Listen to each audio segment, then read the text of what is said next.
Disconnect the power. Turn off the toilet angle valve. Next, we'll demonstrate how to disassemble the toilet seat lid assembly. After flipping up the toilet seat lid assembly, you can lift from the lower section here, or you can lift the seat.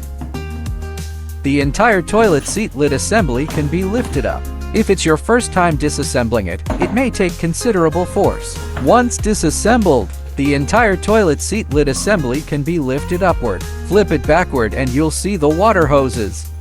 First, unscrew the two side flush hoses. If the toilet has been used, there will be water inside, so be sure to watch out. After unscrewing the two side hoses, next is the main water hose. The main water hose is generally harder to remove. You may need to use a wrench to assist.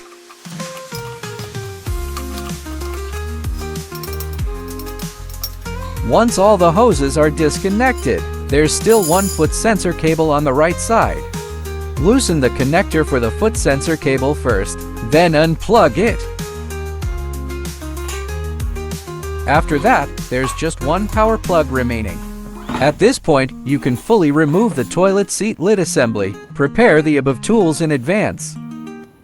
After removing the assembly from the toilet ceramic body, first open the cover. The fixing screws are located on both sides of the cover, each covered by a decorative sticker. Peel off the decorative stickers first.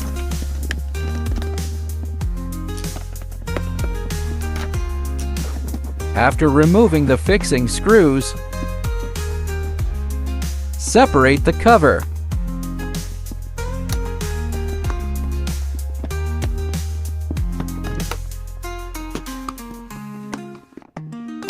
After separating the cover, there are connecting cables between the base and the cover. These need to be removed.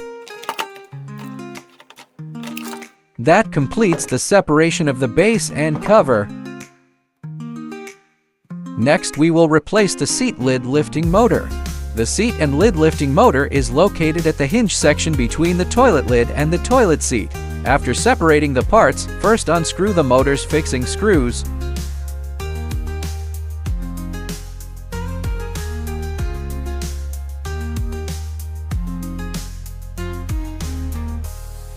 This is the seat lifting motor, and this is the lid lifting motor.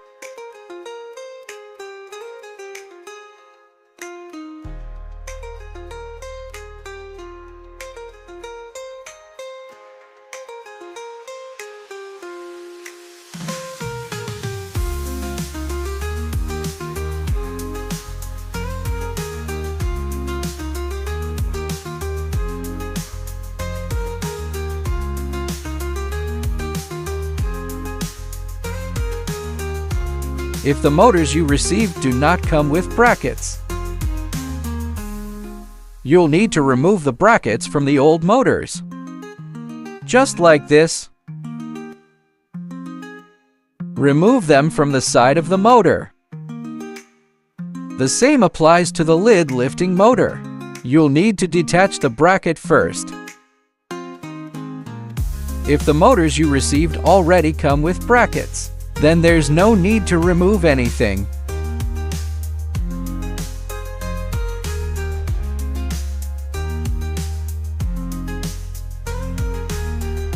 Like this. Once you've unscrewed the fixing screws, if the replacement motor looks like this, you'll need to reuse the old bracket. Now, install the bracket onto the new motor, then reinstall it. If your replacement motor comes as a complete assembly, you can skip the bracket removal step.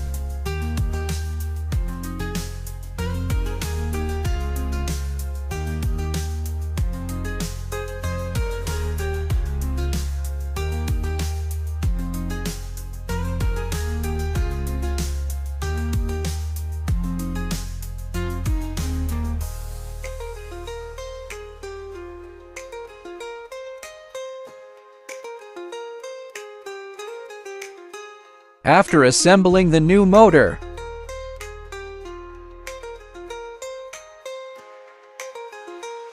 you need to reconnect the motor cables.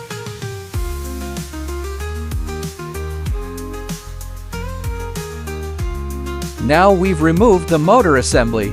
As mentioned earlier, if your new motor has no bracket, you must swap the old bracket over. If it does have a bracket, you can directly connect the wiring to the control board.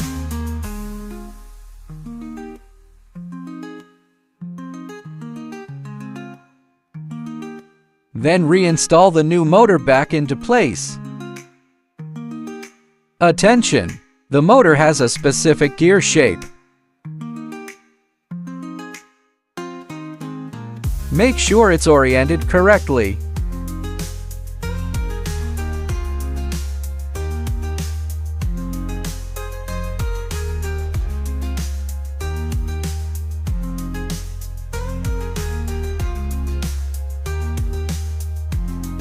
Reinstall the fixing screws and tighten them.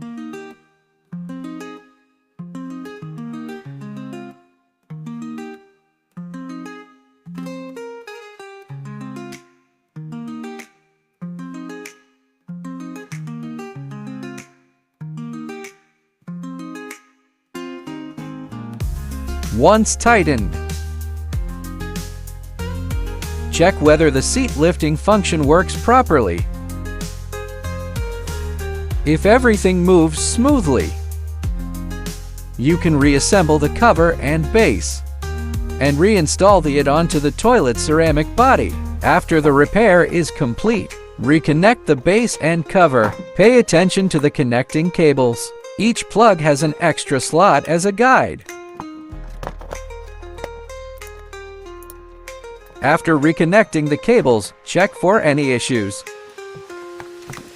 If all is normal, reassemble the base and cover. Reinstall the fixing screws.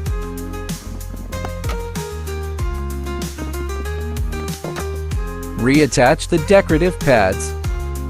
Next, reinstall the toilet seat lid assembly onto the toilet ceramic body.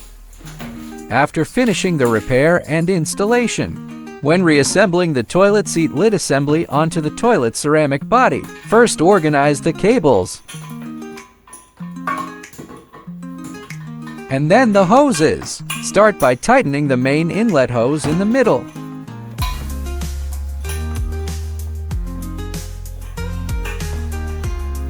Be careful with the threading. If misaligned, it'll be very difficult to screw in. If it feels hard to turn halfway through, use a wrench to assist.